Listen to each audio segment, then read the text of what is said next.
Ballesteros, coach de Qualismotus, y vamos a iniciar este tercer mini curso sobre, digamos, la carrera, sobre esta trilogía digamos, que acaba en este mini curso, ¿no? En esta charlita que voy a intentar sintetizar unos conceptos que tienen para largo, ¿vale? Pero voy a intentar hacerlo lo más sencillo posible para que todos tengáis oportunidad de sacarle partido y con vuestros clientes obtengáis buenos resultados, ¿vale? Bien, los que no hayáis visto el primer y segundo vídeo, os recomiendo que veáis antes eso para que este, digamos, lo podáis poner en perspectiva y entenderlo, ¿vale? Así que nada, sin más, vamos a empezar. Y este, como os prometí, se iba a llamar la construcción del apoyo del corredor. ¿Por qué? Porque según vimos en estudios de Villar y de otros autores, la fase crítica para determinar la eficiencia de la carrera estaba determinada por la variabilidad cinemática en esa fase de apoyo temprano, estaba determinada por esa absorción de fuerza en esa primera fase, etcétera, etcétera, ¿vale? Entonces, digamos que en esta ocasión lo que vamos a ver es desde que la persona entra hasta que absorbe fuerzas, ¿vale?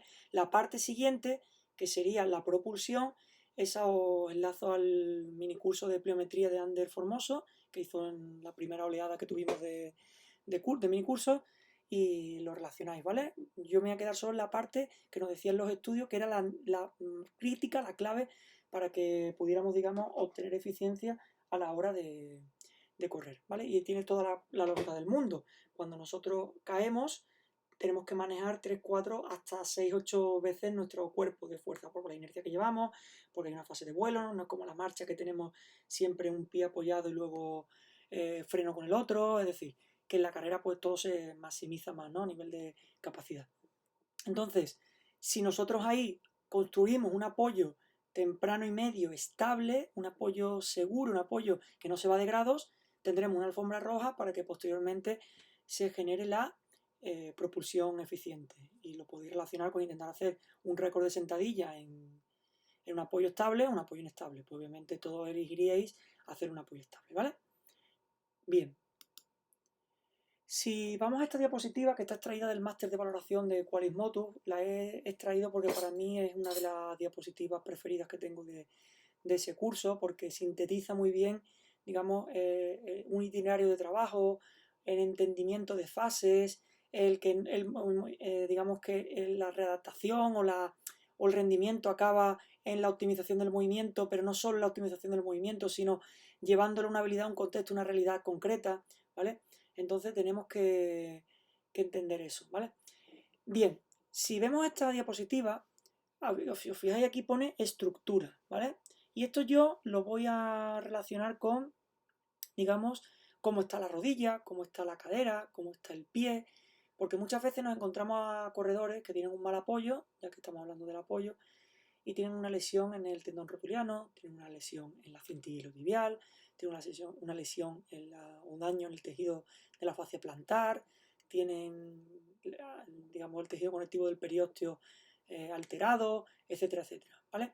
Entonces, esa estructura hay que ponerla bien, esa estructura hay que trabajarla para que, digamos, normalizar, es decir, ahí no tendría sentido con dolor, con una estructura que está alterada y que va a producir dolor, empezar a meter trabajo correctivo exclusivamente, ¿vale? Aquí tendremos que trabajar con chapa y pintura, los que son fisios y podólogos. El fisio se va a encargar de normalizar tejido, porque nosotros, fijaros lo que podemos hacer con un rulito si hay una cintilla iliotibial alterada. Podemos trabajar a nivel muscular arriba, porque por mecanotraducción, ¿no? Digamos, la TFL se une a la cintilla y arriba, digamos que podemos descargar cintilla, ¿vale? Pero al final, si la cintilla está dañada y hay que meterle mano, ahí no podemos pasarnos, por ejemplo, el rulo, porque le podemos perder tensión, le podemos meter algo ahí a una zona muy delicada, una presión que no controlamos, y ahí tiene que ser el personal que está especializado en eso el que lo haga, ¿vale? Y si nos encontramos con un pie, por ejemplo, un juanete, un pie que yo llamo de hobbit, ¿no? Hiperpronado, sin arco y tal, pues yo qué queréis que os diga, por mucho trabajo que hagas de short foot, por mucho trabajo que hagas de inversores del pie, podrás mejorar cosas, pero hay una ayuda de un alza o una cosita que nos dé un podólogo, pues nos va a venir bien. Lo que sí no estoy de acuerdo, salvo casos excepcionales, enfermedades de un diabético, un pie que esté con unas alteraciones como por ejemplo Rafa Nadal, que tiene un meta prácticamente roto y eso le hace que le tengan que poner ahí una, una pieza para que no apoye ahí, que eso a lo mejor le estás pudiendo generar todas esas lesiones de rodillas, no lo sé, me lo estoy inventando, obviamente un emparejamiento funcional hacia arriba. Pues la plantilla, salvo casos excepcionales, como por ejemplo esto que he comentado, no debería permanecer si se puede evitar. Es decir, nos puede servir como una ayuda, un soporte, un calzo en la mesa para que no se caigan las cosas, pero poco a poco tenemos que arreglar la mesa. Por un simple y sencillo hecho, ¿no?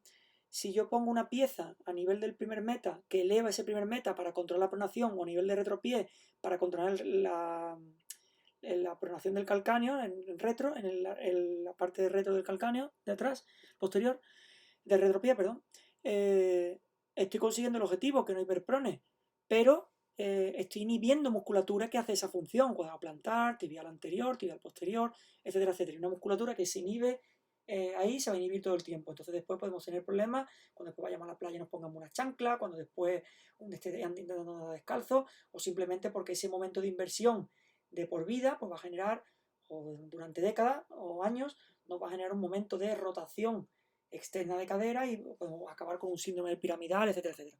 Por lo tanto, uniros a los podólogos, sin ninguna duda, pero estar en comunicación para ir bajando piezas cuando él lo considere. Nosotros no decidimos eso, ¿vale? Son ellos. Pues bien, una vez que ya la estructura hemos hablado un poquito, no quiere decir que aquí solamente trabaje el fisio y el podólogo, sino que también nosotros podemos trabajar, aunque aquí la temporalización y el momento de esa estructura que está mal, porque estamos recomponiendo un apoyo que está mal, incluso con lesión de tejido, daño de tejido, pues 70-80 fisiopodólogos, bueno, el podólogo su intervención es más única, pero bueno, va a afectar después al resto, y un 20-30% entrenador, ¿vale? Eso no quita que no podamos trabajar. De ahí nos vamos al miembro. En el miembro tenemos pie, rodilla, cadera, ¿vale? Digamos, pie, rodilla forman la pantorrilla, rodilla, cadera forman el muslo. Entonces tendremos que trabajar esa musculatura del pie, esa musculatura de la rodilla y esa musculatura de la cadera para que, digamos, vayamos asociando poco a poco más adelante la pantorrilla, ¿no? el muslo y después al final, obviamente, cuando nos vamos a la cadena, pues ya toda la cadena de apoyo, toda la cadena de extensión, toda la cadena de rotación si nos refiriéramos al hemisferio superior, etcétera, etcétera, ¿vale? Entonces, fijaros cómo pasamos de la estructura, donde iban a trabajar sobre esa liberación del tejido, esa regeneración, recuperación del tejido, los profesionales que más saben, el podólogo nos va a poner una alfombra roja para que minimicemos daño, y ya he dicho que esos alzas o esa plantilla, pues sí, en la medida de lo posible, si no del todo, deben ir minimizando su función para que sea de manera activa la persona lo que lo consiga, o ese tipo de plantillas que son con granulitos por perspectiva, cuando la persona nota ahí en los receptores de la piel, notan ahí presión y tal, pues activan esa musculatura, que a mí, las pocas que he visto funcionan muy bien.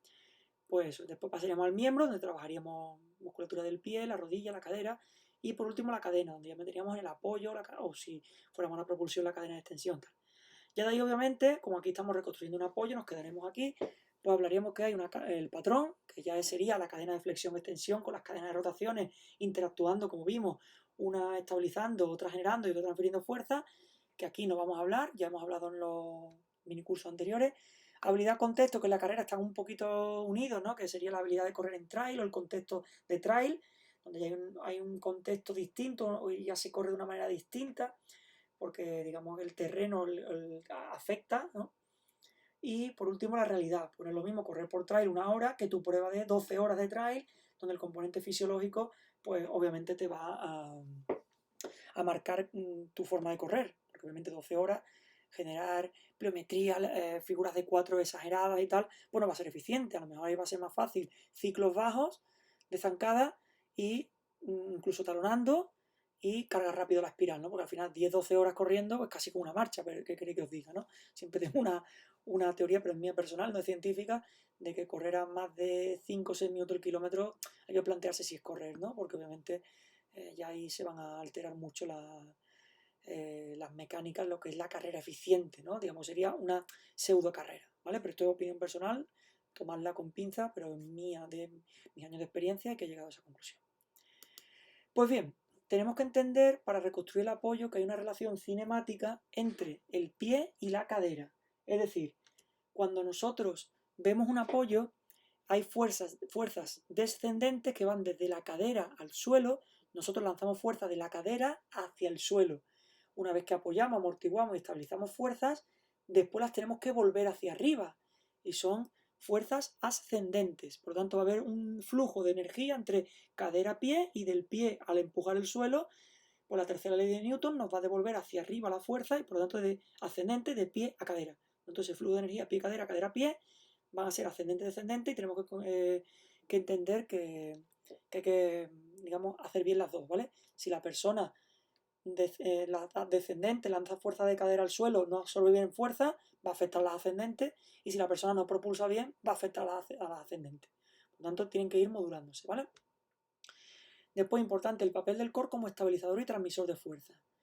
Esto ya lo vimos, que la variabilidad cinemática de la pelvis, como era el factor crítico para determinar el rendimiento de un corredor, la cadera o el complejo lumbopélvico cadera forma parte del core. Entonces todo ese tren del Trendelenburg, todo ese control de la vela a nivel lumbopélvico, que esos grados de rotación sean simétricos, no haya 15 grados de un lado y 5 a otro, al final es el core. Pero como estamos en el apoyo, nos vamos a quedar en el complejo lumbopélvico cadera, ¿vale? Ese tren del Trendelenburg, ese tal. Y después, obviamente, el core como estabilizador en el apoyo, porque claro, si no estabilizo y un tren del Trendelenburg, el core no está funcionando. Si estabilizo, después además debe transmitir, ¿vale? Pero esa parte ya os he dicho que no la vemos aquí. Si entendemos estos dos puntos, pues hay que generar cadena cinética eficiente, tanto descendente como ascendente, de amortiguación y de propulsión, y transmisión de fuerza hacia el suelo, desde ese lanzado de la pierna en la flexión hacia caer, transmisión de fuerza hacia el suelo, y después desde el suelo hacia arriba. Eso que hemos hablado antes, descendente y ascendente, ¿vale? Entonces no quedaros solo con trabajar la propulsión, sino que aunque tenga muy buena propulsión, si lo realiza en medio de un apoyo inestable, va a perder eficiencia, porque además van a aumentar los tiempos de contacto, va a producirse al mayor tiempo de contacto una pronación casi seguro, esa pronación va a aumentar los grados de rotación hacia arriba, se va a producir variabilidad cinemática, y ya la liamos, ¿vale? Entonces, ¿qué itinerario seguimos? Y aquí ya, digamos, empezamos un poquito en la parte más práctica, que obviamente no tengo no puedo hacer los ejercicios, pero sí os voy a dar a nivel teórico práctico por dónde van los tiros, ¿vale? Entonces tenemos el pie y la cadera como principales zonas de trabajo, y aquí la rodilla también tendrá mucho que decir, ¿vale? Pero la rodilla vamos a generarlo por intención. Obviamente, si el cuádriceps isquio gemelo tienen fuerza, pues si una persona anciana que no tiene fuerza en el cuádriceps, pues no tiene sentido hacerle mecánica de aterrizaje o cualquier cosa de esa, ¿vale?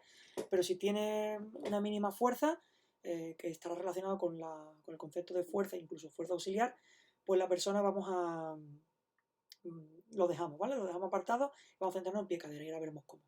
Un control de la bisagra de cadera, es decir, que no haya Trendelenburg, que no haya vela, para que la persona genere un buen posicionamiento pélvico, que además es lo crítico, que lo repito 1000 veces, para que no haya pérdida de eficiencia energética en corredores. El punto crítico, ¿vale? Esa fase de apoyo temprano medio, donde si la pelvis se modifica y cae tal, o se hace la vela, empezamos a perder energía por todos lados, hay fuga de energía por todos lados.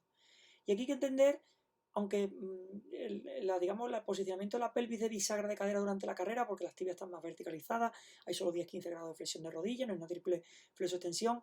Para ser eficiente en esa bisagra de cadera, tenemos que trabajar todo el continuo de desplazamiento de la cadera. Es decir, esa triple flexo-extensión, esa posición asimétrica de pierna, y por supuesto la bisagra, que le daremos más especificidad, más trabajo por su especificidad en la carrera, ¿vale? Pero hay que trabajar las tres, ¿vale? No digáis solo bisagra, bisagra, bisagra y que no se agache. Y entre otras cosas, por una muy sencilla, al final, si tiene un nieto, un hijo, algo, tiene que coger algo del suelo, la persona se tiene que agachar. Si no tiene movilidad, va a generar retroversión pélvica, y eso al final puede redundar en que o se sienta mal, tal, y eso al final lo que va a redundar es en que su posicionamiento pélvico de un día tras otro, haciéndolo así, se puede ver reflejado en su carrera. Digamos que serían los patrones claves de mejora.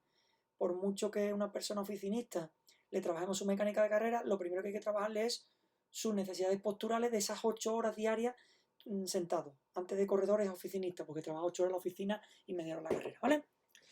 Después trabajaremos sobre el apoyo, un apoyo general, apoyo monopodal, un apoyo específico, donde ya ahí nos iremos a grados de carrera, 10-15 grados, y mecánica de aterrizaje, que serían los landings, ¿vale?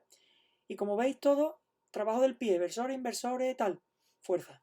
Control de la bisagra cadera, miniband, tal, pero al final fuerza, igual que el pie, podemos trabajarlo con miniband y tal, con la bisagra cadera también, pero al final hay que meter un peso muerto. El apoyo, ya gestionas tu propio peso en apoyo monopodal y si encima algo que funciona como un buen apoyo le quieres mejorar, es cómo lo consigues, metiéndole fuerza, ¿no?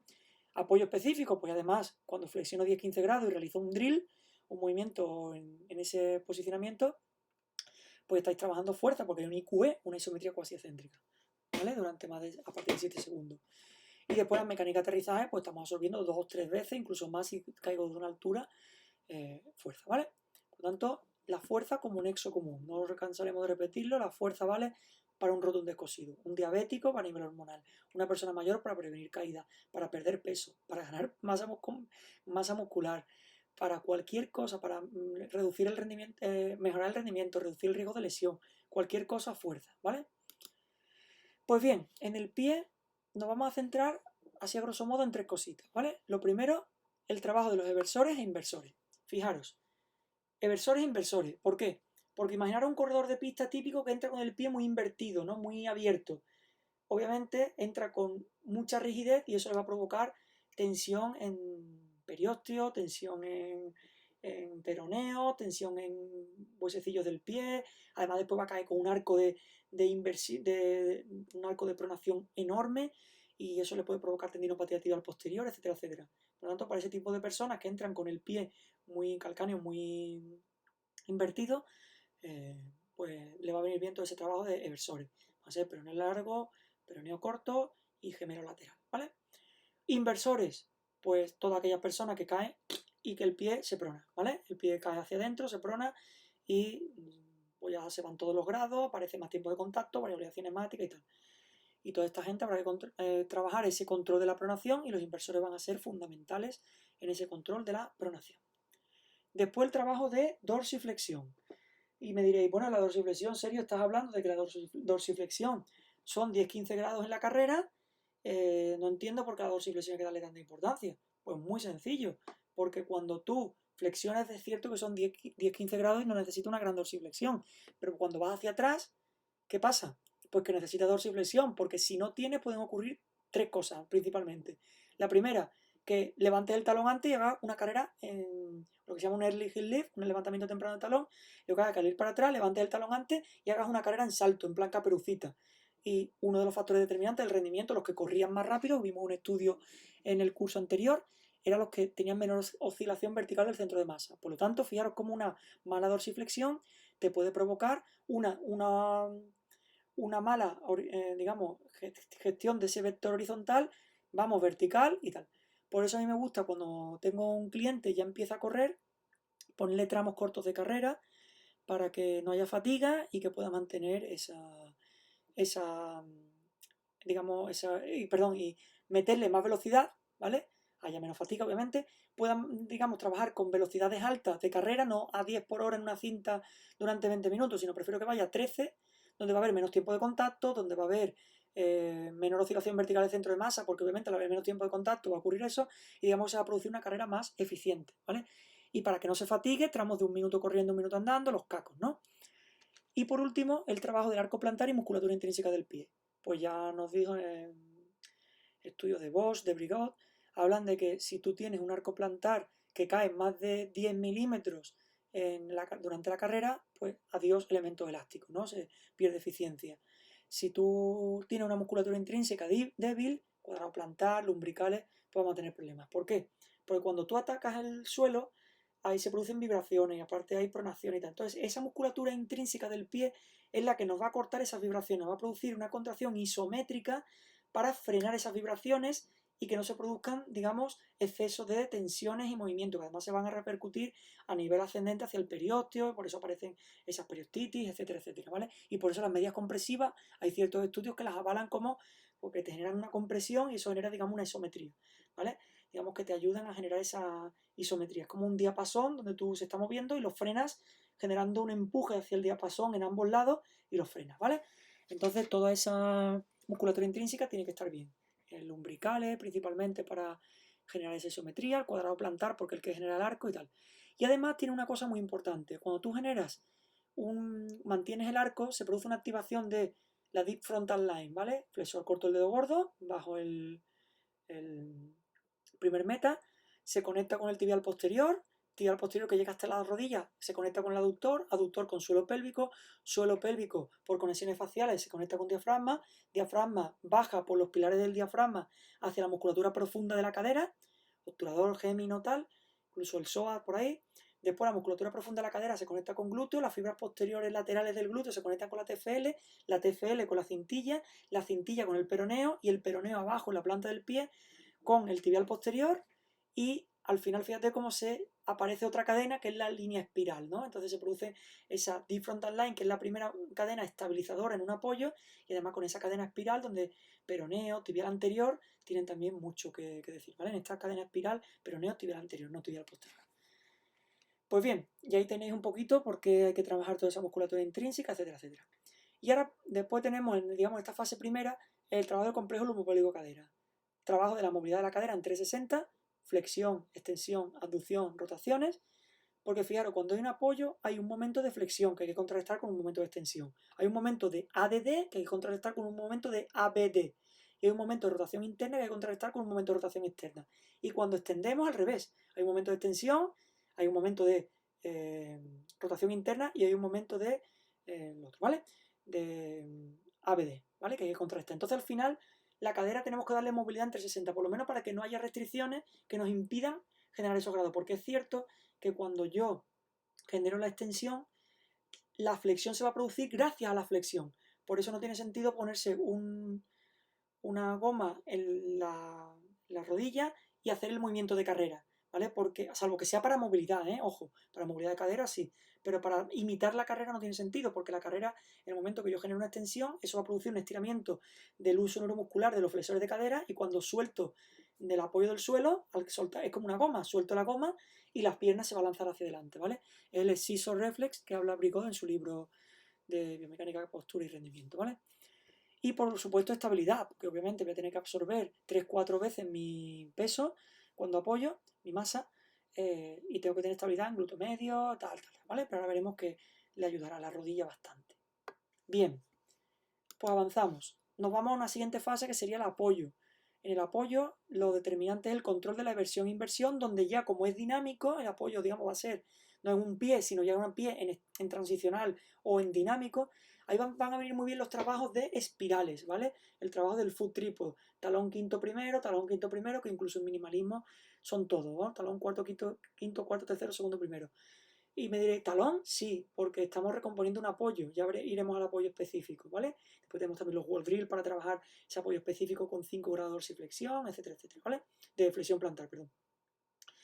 Después, así, bueno, con el trabajo de versión-inversión, controlamos la pronación-supinación y las espirales van a ser la clave. Nos van a ayudar mucho en ese control de versión-inversión con esa pronación-supinación.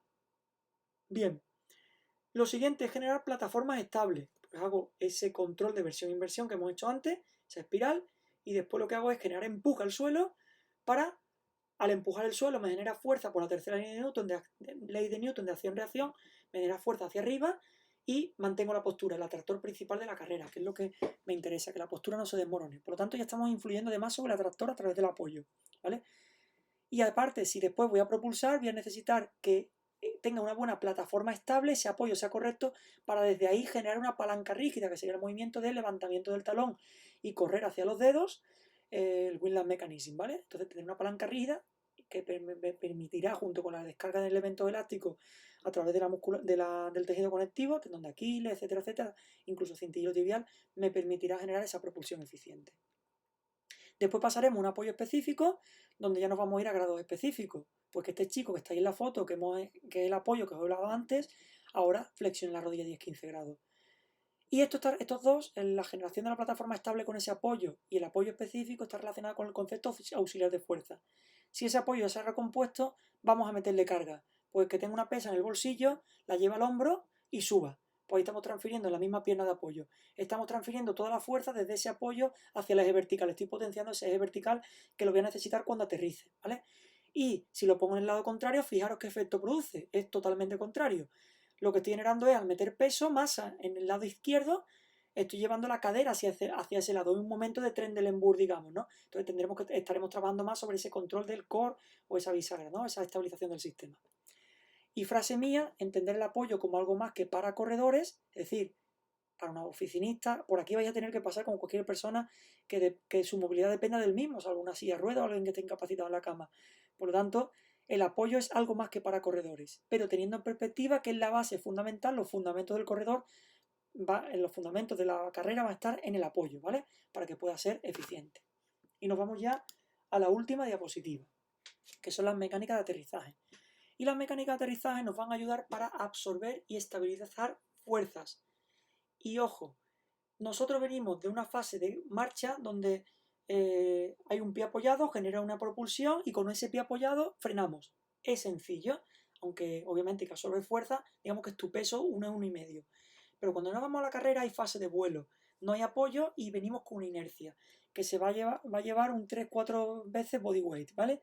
Incluso en velocidades altas, incluso 8, no hay quien te las quite, ¿vale? Y la manera de frenar todo esto no es con el glúteo medio, evitando el valgo de rodilla, tal, es con contracciones, es decir, que la musculatura cuádriceps isquio gemelo actúen al unísono para generar una isometría, componente muscular isométrico, elongación del tejido conectivo, energía, es decir, significaría energía potencial. En el momento que ese tejido elástico se elonga y tal, soltamos energía elástica, ¿vale? Por lo tanto, energía potencial, energía elástica, energía mecánica, energía elástica. Y es fundamental aquí la rodilla, por esa musculatura que además, si os fijáis, el gemelo estriarticular pasa por la subastragalina, la tibioperonea astragalina y la rodilla. Y el isquio es biarticular y el cuádriceps es biarticular, cadera-rodilla ambos. Y además antagónicos, el bíceps es tensor de cadera y flexor de rodilla y el cuádriceps es flexor de cadera y extensor de rodilla. Entonces, fijaros cómo hay que modular todo eso. Y lo vais a conseguir muy bien con este trabajo de mecánica de aterrizaje. Y me diréis, bueno, ¿y cómo modulo yo todo esto? Muy sencillo, comunicación, concepto preactivo, ataca el suelo. Cuando tú atacas el suelo, sabes que te vas a llevar una leche, entonces lo que hace es ataco y freno grados, ¿vale? Frente al concepto reactivo, que es que la persona cuando cae reacciona. Claro, si reacciona, pues va tarde, prona. Va prona, aumenta el tiempo de contacto. Aumenta el tiempo de contacto, aumenta la variabilidad cinemática de pelvis, etcétera, etcétera. Por lo tanto, el concepto cocontracción es ataca el suelo. Figura de 4, y esto es muy importante que lo entendáis también. Si este chico que tiene ahí la figura de 4, si llevara la rodilla hacia atrás, primero estaría provocando un mecanismo de backside, exceso de backside mechanism y tal, pero no me voy a meter en eso. Es un retardo en el mecanismo trasero, es decir, está tardando mucho en lanzar la pierna, no está actuando por reflejo, sino por musculatura, está llevando una flexión de rodilla en vez de una flexión de cadera reflejo. Entonces, si tú echas la rodilla hacia atrás, el tronco se va a inclinar hacia adelante, ya estás provocando un leaning forward. Y si además tú vienes de un salto horizontal de atrás, digamos desde la sombra hacia el pie del chico, lo que estás generando es un vector horizontal. Si inclinas el tronco, lo aumentas y por lo tanto lo que vas a tener que hacer es una flexión plantar para, digamos, defenderte y frenar, ¿vale? Por lo tanto, no podemos hacer mecánica de aterrizaje frenando como sea. Uy, que bien la rodilla, ya, pero es que mira el tronco, porque entonces lo que estás haciendo es generando que frene de puntiera o que se vaya y no frene, ¿vale? Un vector horizontal siempre lo vamos a frenar con un vector vertical hacia abajo. Por lo tanto, el concepto es cuando caigas hacia abajo, ataca el suelo. Rodilla adelantada, tronco verticalizado. ¿Vale? Y esta fase es crítica para generar eficiencia posteriormente hacia la propulsión. Ya lo comenté antes, si esta fase la tenéis crítica, ahora este sujeto lo único que tiene que hacer es, con ese talón ligeramente elevado, porque si se apoya, la tensión va hacia atrás y obviamente ya perderíamos eficiencia, pues con ese talón ligeramente elevado lo que tiene que hacer es rodar a través del pie, ese windlass mechanism, generar esa palanca rígida, que haya movilidad del dedo gordo y tal, y que se puedan así descargar toda la energía elástica de fascia, de tendón de Aquiles, incluso de cintilla iliotibial, ¿vale? Pues bien, aquí lo vamos a dejar, aquí hemos terminado. Recuerdo que en el anterior curso os dije que a ver si pronto nos daban buenas noticias y podíamos desconfinarnos. Ya gracias a Dios pues estamos en una situación mejor, hay buenas noticias de la Organización Mundial de la Salud de que es difícil que haya rebrotes y aparte los médicos dicen que si los hubiera ya sabemos a qué nos enfrentamos, estamos más preparados, no nos coge de sorpresa, el ser humano trabaja muy bien bajo presión y esta vez creo que lo estamos demostrando. Hemos podido salir de esta, esperemos que siga así y tal. Os pediría pulgar arriba, que nos dierais a like al vídeo si os ha gustado. Nos ayuda mucho en el algoritmo de YouTube. Inscribiros si no lo habéis hecho, porque así crecerá la comunidad y obviamente pues tendremos que crear más contenidos y muchos más para poder abasteceros a todos y nos ayudáis también a seguir aún más motivados de lo que estamos, porque nos ha encantado esta etapa que hemos tenido con vosotros y sobre todo la aceptación que habéis tenido y los agradecimientos que habéis tenido. Un saludo y nos vemos pronto.